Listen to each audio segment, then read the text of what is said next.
Kaprový navijak, na feeder, dá sa chytať kľudne. Navijak stredných rozmerov, vo veľmi peknom prevedení, tak to je navijak Defender. Dodáva sa v 60, že cievka je veľkosť 60, cievka je hlbšia, čiže dá sa na ňu navinúť aj väčšie množstvo silonu.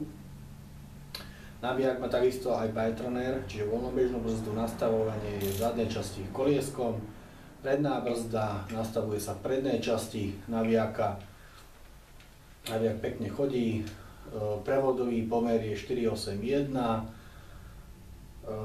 tu sa nastavuje vlastne antirevers, čiže je vybavený antireverzom, čiže vočkúka sa vytočí jedným smerom, alebo teda viacerými obojsmerne, viacerými nie. Čiže navijak na kapra, na feeder, to je vlastne Defender.